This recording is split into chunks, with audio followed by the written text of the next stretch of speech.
Hola, muchas cosas se han dicho con respecto a las causas por las cuales abandonó Aristóteles la Academia de Platón aproximadamente a los 37 años, siendo un hombre ya maduro y con una reputación de sabio bien ganada.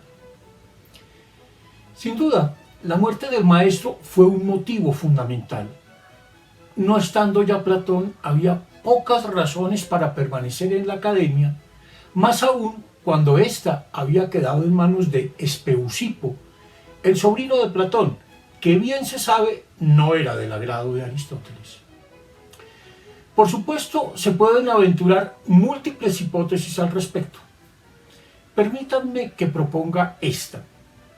Aristóteles ya no compartía los intereses investigativos de sus amigos platónicos, ni le satisfacía la teoría platónica de las ideas y sus consecuencias cognoscitivas y morales, ni compartía sus intereses investigativos, pues él mismo se interesaba cada vez más por particulares concretos, como las especies naturales, más que por las grandes ideas matemáticas o astronómicas.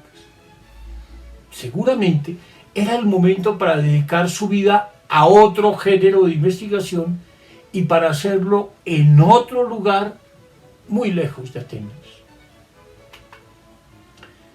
Por supuesto, la idea de irse al Asia Menor le atraía. Allí tenía amigos que lo esperaban y también algo nuevo por descubrir. Para un hombre de casi 40 años, había llegado el momento de investigar una de las cosas que más le atraían: los animales. Contaba además con la hospitalidad de Teofrasto, que compartía muchos de sus intereses y era además el primer gran estudioso de las plantas. Botánica y zoología nacen de la mano de estos dos amigos, Aristóteles y Teofrasto, alrededor del año 345 a.C. Se sabe por las especies que nombra que gran parte de las observaciones en que se basan sus investigaciones zoológicas las hizo Aristóteles en la isla de Lesbos y específicamente en una laguna que había allí, la de Pirra.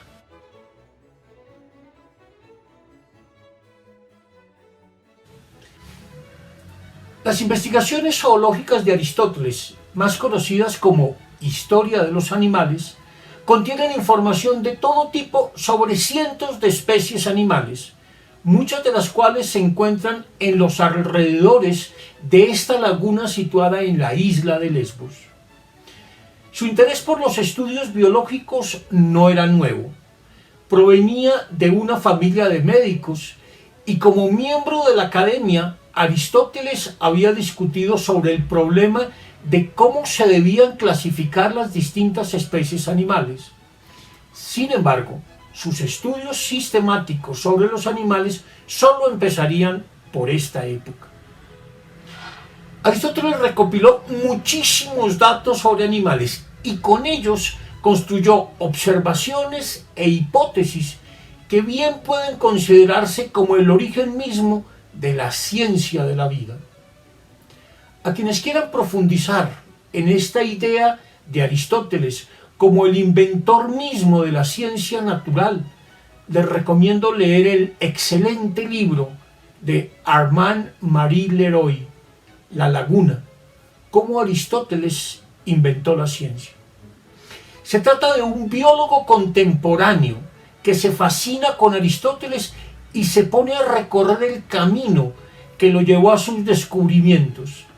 Se desplaza entonces a la laguna de Pirra para observar por sí mismo lo que Aristóteles habría observado hace casi 24 siglos. Pueden ver también en YouTube el video que este mismo autor elaboró para la BBC de Londres con el título de La Laguna de Aristóteles.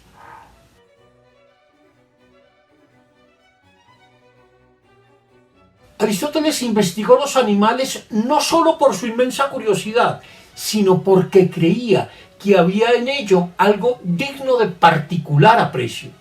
Es decir, no solo por una finalidad teórica, sino también por un profundo sentido estético. Él era un hombre fascinado con la vida y al que le atraían profundamente los fenómenos asociados a ella. Si para él los objetos eternos, no generados e incorruptibles, como los astros, eran muy dignos de estudio, no menos lo eran los seres sujetos a generación y corrupción, como los animales y las plantas. Según él, el estudio de estos últimos resulta muy atractivo, porque está más cercano a nosotros y da lugar a una ciencia más vasta y placentera, y sobre todo, porque es el estudio más hermoso de todos. Ver a las distintas especies nacer, crecer, reproducirse y desarrollar funciones vitales de todo tipo, nutrición, respiración, percepción, etc., para la conservación de la vida y finalmente morir, constituye un espectáculo que no puede pasar desapercibido a sus ojos. Los motivos y razones más profundos que tuvo para estudiar la naturaleza y la vida, y sobre todo la vida animal, nos los hace saber Aristóteles en este pasaje de una de sus más bellas obras, Partes de los animales. Dice allí: queda por hablar de la naturaleza viviente, no dejando de lado nada en la medida de lo posible, sea humilde o elevado, e incluso en los seres inatractivos para los sentidos. A lo largo de la investigación científica, la naturaleza que los ha creado ofrece placeres extraordinarios a quienes son capaces de conocer las causas y sean filósofos natos. Sería pues ilógico y absurdo que si nos alegramos contemplando sus imágenes, porque consideramos el arte que las ha creado, sea pintura o escultura, no amásemos aún más la observación de los propios seres tal como están constituidos por naturaleza, al menos si podemos examinar las causas. Por ello, es necesario no rechazar puerilmente el estudio de los seres más humildes, pues en todas las obras de la naturaleza existe algo maravilloso. Hay que acercarse sin disgusto a la observación sobre cada animal, en la idea de que en todos existe algo de natural y de hermoso. Parece que en la época de Aristóteles el estudio de los seres vivos se veía con sospecha, hasta el punto de que él debe justificar por qué también estos merecen ser investigados. Pero él va más allá de eso y termina afirmando algo aún más radical, que esa investigación nos procura placeres extraordinarios, que radican no solo en conocer las causas de los seres dotados de alma, sino en la fascinación que tales seres nos producen simplemente al contemplar sus imágenes. Si nos fascinamos con las pinturas de animales y plantas, piensa Aristóteles, mucho más nos habremos de fascinar con su contemplación directa y su respectiva clasificación, descripción y estudio. El argumento fundamental es claramente estético. En toda obra de la naturaleza hay siempre algo maravilloso, y en cada animal existe algo de natural y hermoso. El motivo de los estudios de la vida es, pues, además del conocimiento, el de fascinarse con la contemplación del orden y la belleza. Pero hay también un motivo antropológico. Los animales deben ser conocidos por la importancia que su conocimiento tiene para la propia vida humana. Al fin y al cabo, somos animales, y de este modo el estudio de estos es una guía para el conocimiento de nosotros mismos, por las múltiples semejanzas anatómicas, fisiológicas e incluso de comportamiento que tenemos con los animales.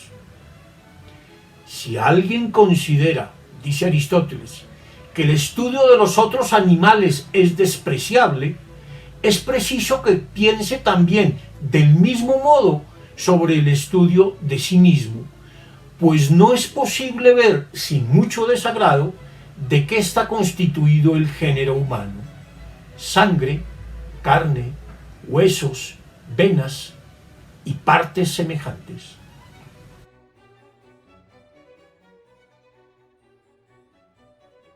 Aristóteles no fue un biólogo más, fue aquel que sentó las bases esenciales de toda la ciencia de la vida, en la medida en que definió su campo y objetos de investigación y los métodos mediante los cuales se da cuenta de la vida, y muy especialmente los métodos de la investigación zoológica.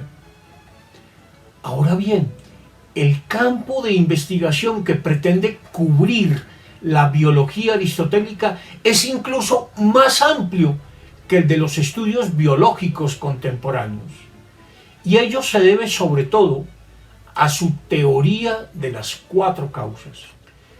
Si hay un campo en el cual se puede percibir la importancia de las cuatro causas aristotélicas, este es el estudio de los animales. Para este es preciso hacer una descripción detallada de cada una de sus partes, procediendo por secciones: la cara, el tronco, las extremidades. Esto que llamamos anatomía y que Aristóteles llamó el estudio de las partes de los animales, es un intento por conocer su causa material. Ahora bien, de nada nos serviría esto si no entendiésemos cómo interactúan dichas partes para cumplir las funciones de la vida. La adecuada disposición de las partes que hace que el animal sea animal es lo que constituye su forma. Y de ese modo, como las partes se articulen para cumplir funciones vitales, es decir, eso que llamamos fisiología, en eso consiste para Aristóteles la búsqueda de la causa formal.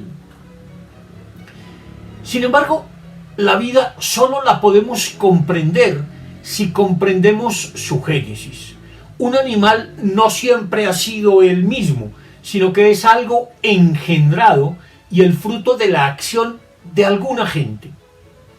Aristóteles quiso comprender de dónde venía la vida, y por ello fue el primero que intentó abrir un huevo para ver cómo se desarrollaba un embrión y cómo se iban formando poco a poco las partes de un animal: los ojos, el corazón, etc. Lo que estaba buscando era comprender la causa eficiente. Pero desde una mirada aristotélica, la explicación fundamental de todo está en el fin. Si queremos comprender la vida animal, por ejemplo, por qué tienen ciertos órganos, se comportan de cierto modo o tienen ciertas costumbres, todo esto lo busca explicar la psicología del comportamiento animal. Si queremos comprender eso, estaremos estudiando su causa final.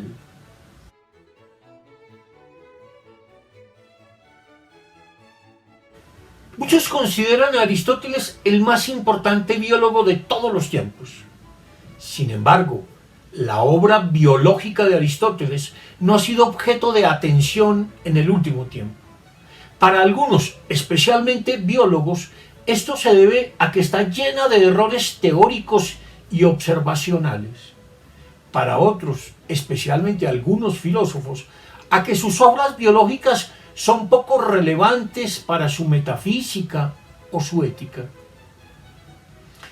Es cierto que hay errores en su biología, como los hay en toda su ciencia. Errores que son comprensibles por el estado todavía primitivo en que se hallaban los conocimientos biológicos hace 24 siglos. Que hoy, después de siglos de investigación, muchas de sus conclusiones resulten erróneas es algo normal. No le quita, pues, ningún valor al inmenso aporte científico que significaron en su momento y a su valor como estadios de desarrollo por los que era necesario pasar en la comprensión de la vida. Por otra parte, no es cierto que la biología aristotélica resulte poco relevante para sus tesis psicológicas, metafísicas o éticas. Quien se acerque a la psicología o la metafísica aristotélicas se dará cuenta de que esa capacidad que tiene para organizar el mundo conceptualmente, para hacer las distinciones y relaciones teóricas más pertinentes, es algo propio de alguien que debió hacer un gran esfuerzo por clasificar el reino animal. Aristóteles fue el primer gran biólogo, no solo por los muchos descubrimientos que hizo, sino porque fue quien por primera vez vio los estudios biológicos como algo autónomo y no como algo subordinado a la medicina. De nuevo, en el Medioevo y en el Renacimiento, la biología se subordinó a la medicina y fueron los grandes biólogos de la modernidad, Linneo, Cuvier, Lamarck y Darwin, los que recuperaron la idea aristotélica de la biología como una ciencia autónoma. Darwin siempre vio en Aristóteles al más grande de todos los naturalistas. Dice al respecto en una de sus cartas: Linneo y Cuvier han sido mis dioses, aunque de maneras muy diferentes, pero no eran sino escolares con respecto al viejo Aristóteles.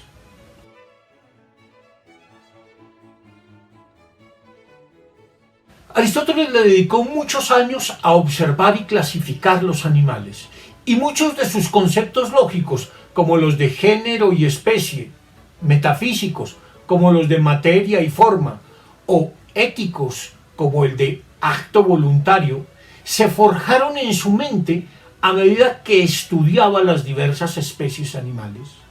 Su taxonomía del reino animal es un trabajo lógico de clasificación que no está desligado de su trabajo de hacer un inventario concreto del reino animal.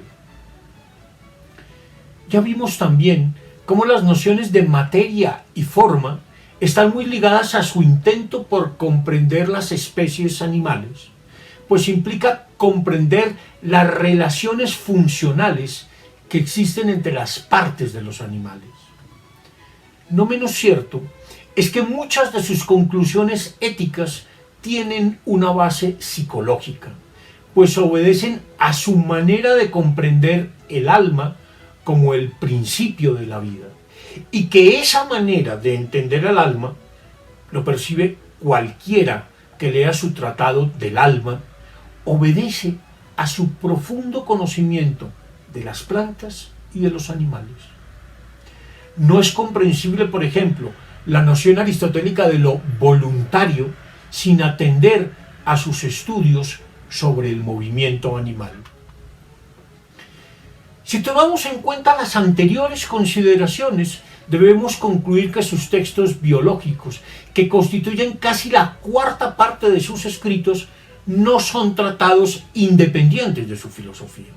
Al contrario, sus 5 libros sobre los animales son partes esenciales del corpus aristotélico, pues están conectados orgánicamente con el resto de su obra.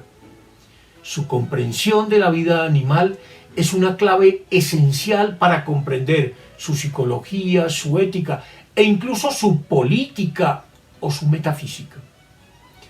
La mente de Aristóteles no se puede dividir. Él no fue un filósofo que ocasionalmente investigó o escribió sobre biología, ni tampoco fue un biólogo con inclinaciones filosóficas. Fue un filósofo interesado por la vida como fenómeno a investigar y como espectáculo a contemplar. Por ello, su obra biológica es relevante, tanto científica como filosóficamente. No consiste, como aún creen algunos, en una serie de errores científicos ya superados, como si la ciencia se desarrollara en línea recta y como si no aportaran al desarrollo de la ciencia tanto los descubrimientos exitosos como aquellos errores lúcidos que nos llevaron a pensar lo imprevisto. La biología aristotélica es un conjunto teórico sistemático que da cuenta de la vida como un sistema unificado y autorregulado.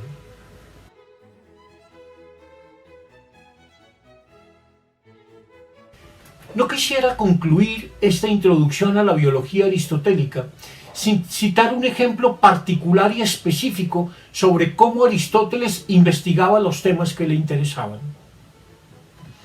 Habría podido escoger muchas descripciones distintas. Sin embargo, me he decidido por una muy elemental, la de la generación de las mariposas.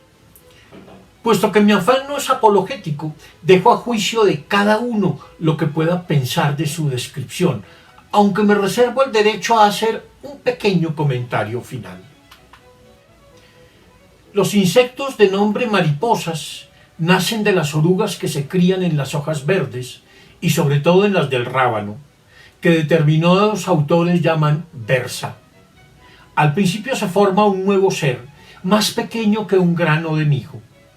Luego pequeñas larvas que van creciendo y tras eso, al cabo de 3 días, orugas diminutas. Después de ello y tras haber crecido todo lo que tienen que crecer, dejan de moverse. Y entonces cambian de forma y toman el nombre de crisálidas. Tienen duro el corazón y se mueven si se las toca. Se adhieren a los sitios por unas aberturas finas como hilos de telaraña y no tienen ni boca ni ningún otro órgano que se vea. Y cuando no ha transcurrido todavía demasiado tiempo, se rasga todo alrededor del caparazón y de allí sale volando una criatura alada que llamamos mariposa. Pues bien, al principio cuando son orugas se alimentan y arrojan excremento, pero cuando se tornan crisálidas ni prueban bocado alguno ni arrojan excremento. El mismo comportamiento siguen también todos los demás insectos que nacen de larvas, bien sea que las larvas nazcan de un apareamiento de animales vivos o bien sea que nazcan sin necesidad de apareamiento. Ignoro si la descripción de Aristóteles es correcta. Creo que lo es, por lo menos en sus rasgos generales, aunque por supuesto una descripción como esta se podría hacer muchísimo mejor con los métodos de investigación que tenemos hoy. Lo que sí es claro es que Aristóteles no se está inventando nada. Lo que nos relata es fruto de su propia observación y de un razonamiento ordenado y coherente. Y esto, al fin y al cabo, es lo que debemos exigirle a todo buen investigador de la naturaleza, que su observación sea cuidadosa, que sus razonamientos sean ordenados, que sus conclusiones no sean caprichosas. Con todos los límites que tenía Aristóteles para investigar la vida, fue él quien dio los primeros pasos, y los dio con suma firmeza. Y ello porque la fascinación que tenía por la vida lo llevó a investigar cada una de estas cosas y a escribir sobre ellas. Aristóteles escribió 5 libros sobre los animales, y de ellos nos ocuparemos en nuestro próximo video. Hasta pronto.